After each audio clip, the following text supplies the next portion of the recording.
அரசு கொறடா பதவி நீக்கம் செய்யப்பட்டுள்ள நிலையில் புதிய கொறடா இன்னும் பதவியேற்கவில்லை என்று மாஃபா பாண்டியராஜன் தெரிவித்துள்ளார்.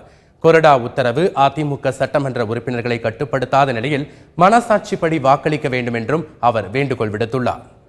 அரசு கொறடா பதவியை வகித்த திரு தாமரை ராஜேந்திரன் கட்சியிலிருந்து நீக்கப்பட்டு விட்டார். அதனால் அந்த அடிப்படை உறுப்பினரிலிருந்து அவர் நீக்கப்பட்டதால் அவர் வகிக்கும் எந்த பொறுப்போ செல்லாது. அதனால நீங்க மனசாட்சிக்கு விரோதம் இல்லாமல் அம்மாவின் ஆன்மாவை ஒரு நிமிடம் மனதில் நிறுத்தி வாக்களிக்க வேண்டும் என்பதை தான் அண்ணன் ஓபிஎஸ் அவர்கள் சொல்லியிருக்கிறாங்க. எந்த சட்ட சிக்கல் இதுல வராது. நீங்க இது பரப்பப்படும் பொய் கருத்து. கண்டிப்பா கவர்னர் அவர்கள், மாண்புமிகு ஹிஸ் எக்ஸலன்சி கவர்னர் அவர்கள்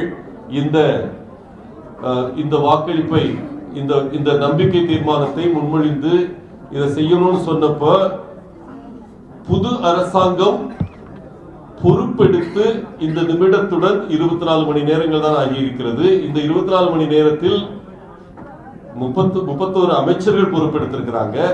எந்த ஒரு கொறடாவும் பொறுப்பெடுக்கவில்லை, இனிமேல் பொறுப்பெடுக்க வாய்ப்பும் இல்லை. அதனால புது அரசாங்கத்தை பொறுத்தவரை எந்த கொறடா உத்தரவும் கட்டுப்படுத்தாது என்பதை உறுதியாக சொல்ல இருக்கிறோம்.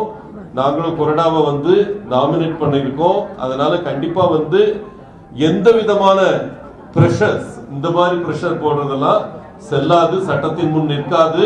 அதனால மனசாட்சிக்கு விரோதம் இல்லாமல், அம்மாவின் ஆன்மாவுக்கு விரோதம் இல்லாமல் அனைவரும் வாக்களிக்க வேண்டும் என்று உங்கள் வாயிலாக கேட்டுக்கொள்கிறேன்.